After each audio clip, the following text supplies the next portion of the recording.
Jesus paid a price for us that we could not pay. But I'm going to pay a price for you. This is going to cost me something. It's going to cost me some pain. It's going to cost me some time. It's going to cost me something. But I'm willing to pay it to demonstrate my love for you. That's what it is.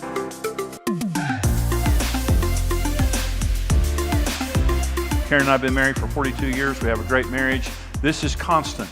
This is something that even if you have a good marriage, you constantly have to make a choice to redeem your spouse through Christ-like love when they do something wrong, because we all do stuff wrong, and when they hurt you, because we all hurt each other to some extent, even in good marriages. So let me give you several truths about redemptive love. The first is Jesus redeemed us through his righteous suffering.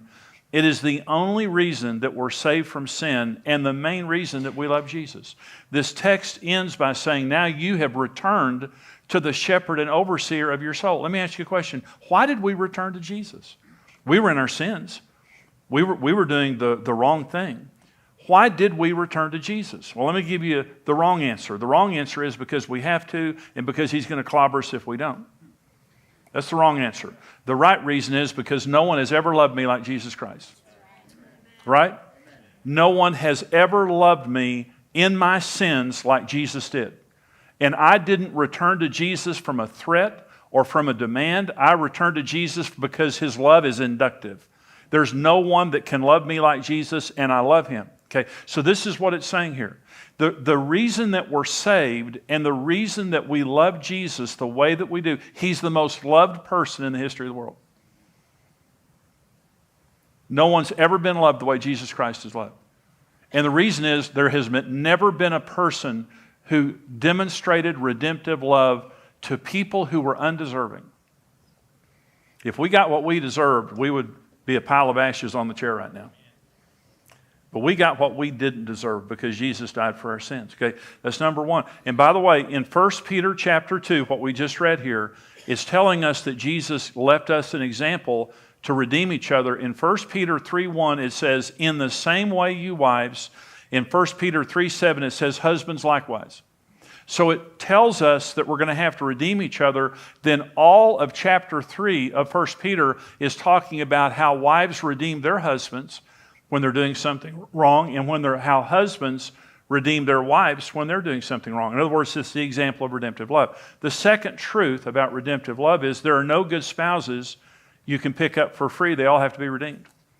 And I've done a lot of weddings. I've counseled a lot of people. And it helps when you prepare beforehand. Pre-marriage counseling helps. It helps to date correctly.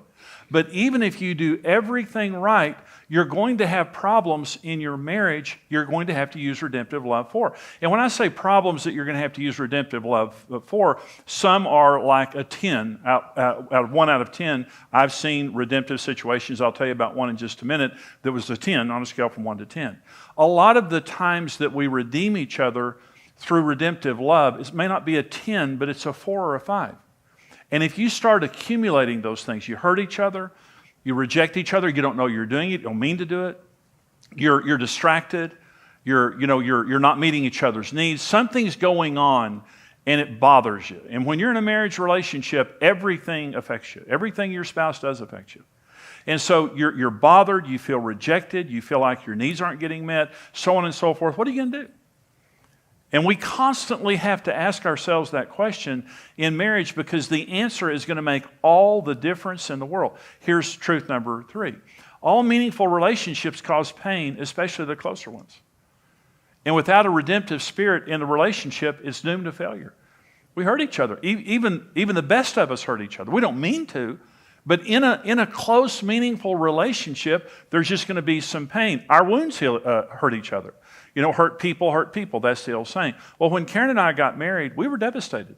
I mean, we weren't hurt, we were devastated. We both came out of backgrounds where we came into marriage devastated. We were like two porcupines trying to love each other. It was a painful experience.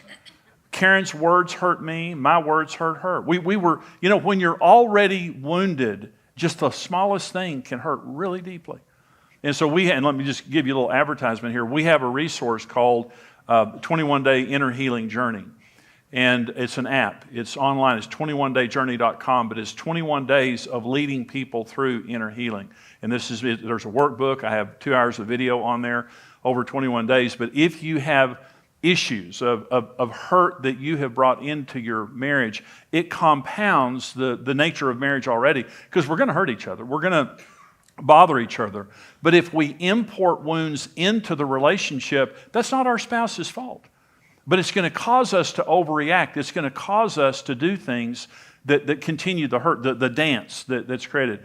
Our immaturities hurt each other. You know, our hurts hurt each other, but just our immaturities. I had a friend, this has been years ago, and he was, I think he's been through 5 marriages. He invited me to come to his wife's birthday party one year. And so I went to his wife's birthday party, and I get to the birthday party, and his group of guys were standing around, and I said, hey, what'd you get your wife for her birthday? He said, a fishing boat. And I said, fishing boat? And he said, got a brand new fishing boat. I said, I didn't know she fished. He said, she did. He bought his wife a $30,000 fishing boat. And she didn't fish. He bought it for himself. She divorced him. And he thought that was the funniest thing in the world. Now the joke ended pretty quick. I mean, that was the worst birthday party I've ever been to in my life. And when he told her what he had gotten her, she just stood there and looked at him. And what just an immature guy that thinks he's funny, that thinks he's cool, and all that kind of stuff. But our immaturities hurt each other. Our sins hurt each other. When we sin, obviously, saying words that are hurtful or doing things that are sinful, they hurt each other. Our insensitivities and ignorance hurt each other. I had a friend, and a really good guy. He's a pastor. And he tells this story. And he and his wife were laying in bed one night, and they weren't asleep, but the lights were off. And so he was laying here, she's laying here. And he said, he's got his hands behind his head, and he's just feeling great about everything. He said, you know something? I've never been happier in my whole life. I've never felt this good. I just think everything's going great. And blah, blah, blah. And so he says that, and a couple of seconds later, he feels the bed shaking. And she is sobbing on the other side of the bed. And she said, I have never been more miserable in my entire life. He said, I had no idea. He's a good man. He's a good man. He's a good husband. But he was insensitive. And I'm just saying, marriage is going to hurt. Even the best marriage. I'm not talking about a level 10. Sometimes it's a level 10. But on a level 2 or 3 or 4, it's going to hurt. We hurt Jesus. We killed a righteous man. I killed that man. My sins killed him. That's the reality of it. I hurt that man. And his response was redemption. His response was not anger, rejection, sending me to hell, which I deserved. That was not his response. His response was redemption. And that he left me that example to follow in his footsteps. And the main area that I'm going to demonstrate that, according to 1 Peter, is in the area of marriage.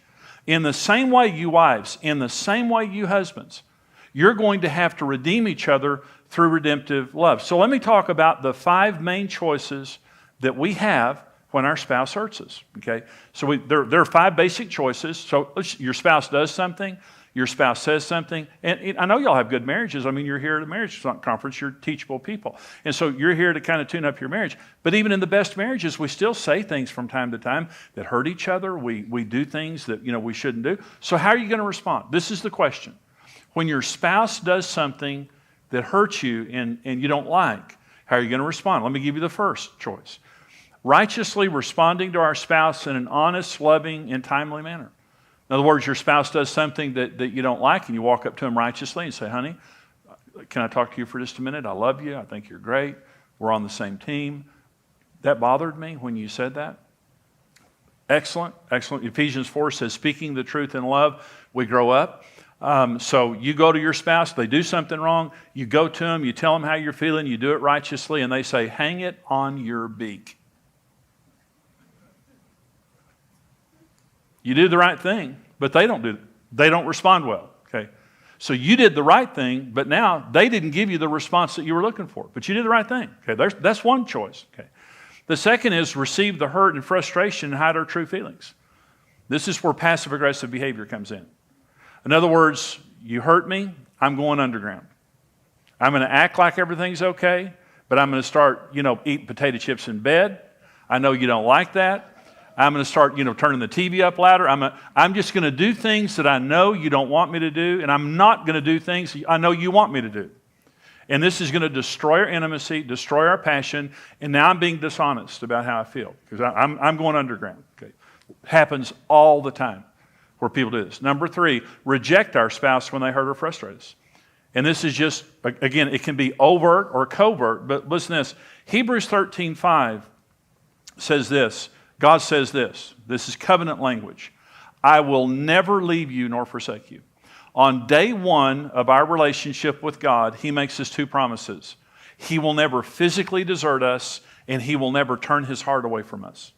Leave means physical, forsake means emotional. So day 1, and we're going to do some things that Jesus doesn't like. Anybody agree with that? We do every day. And so here's what God says day 1 of the relationship. You know something? I'm all in. I love you. I'm all in. I'll never leave you or forsake you. And here's what it means. There'll never be a moment in eternity where God is not focused on you emotionally. Let me say that another way. All bad things happen when you turn your heart away from your spouse. They're not meeting your needs. They're hurting you. They're saying things that you don't like. They're doing things that you don't like. And in response to that, you just reject them. And again, it can be overt where you call them names, you're angry, you're sarcastic, you just overtly put on your green zip-up jumpsuit and go in the garage and build something for 30 years.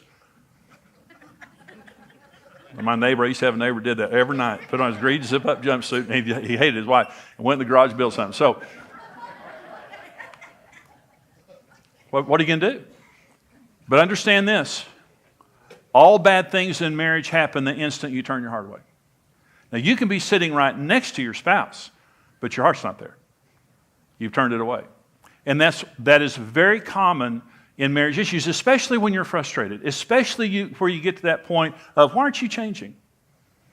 Why aren't you doing, I'm trying here. You're not trying. And you get frustrated, and you get angry, then the rejection comes. That's another choice that a lot of people make. The next is revenge to make them pay for what they've done and fear doing it again. And this is, I'm going to get you back. I'm going to make you suffer. And part of this is establishing a spirit of fear and dominance, where I'm going to dominate the relationship, and you'll either do what I say or you'll pay a high price. And that happens, again, in a lot of marriages, especially as the anger increases. Okay, but here's the 5th one. Okay, now let me say something real quick. No one should subject themselves to abuse. When I'm saying suffering, I'm just saying all of us suffer in marriage. But there's a difference between suffering and abuse. Suffering is discomfort. Abuse is damage. Don't ever subject yourself to another person damaging you in a marriage relationship. You can, we counsel people to do constructive separation. If you're in an abusive marriage, don't divorce. Go to a neutral place. Have your spouse go to another place. Don't live together. And don't go back into the relationship until they get real help, and demonstrate that they've changed and that there's accountability in the relationship. So I'm not talking about enabling abuse. I want you to be sure about that. I'm just talking about living with an imperfect person in an imperfect world with a devil who hates us. We all live in that world, and we're going to all have to deal with this. Well, here's number 5, choice. And that is redeem our spouse through righteous, proactive behavior. You're doing the wrong thing. I was doing the wrong thing. Jesus came. I was hurting Jesus. I killed him, in fact. I was hurting Jesus, and his response was to die for me and to suffer for me while I was in my sins. And because of that, I've come back. And I haven't just come back. There's no one I love like I love Jesus. Okay. So that's my 5th choice, and that's the only choice that works. It's the only thing. The word redeem means to buy back or restore something to its created purpose. I'm going to pay a price for you that either you cannot pay or will not pay. Jesus paid a price for us that we could not pay. But I'm going to pay a price for you. This is going to cost me something. It's going to cost me some pain. It's going to cost me some time. It's going to cost me something. But I'm willing to pay it to demonstrate my love for you. That's what it is. So we're going to become partners with God to do this. And here's the question. Am I going to be a redeemer, or am I going to respond to my spouse's problems in a selfish and immature manner? This is the question. This is the question that will really answer the destiny of your marriage, the destiny of your... Karen and I, this is just the way that it is. Our answer to that question is everything.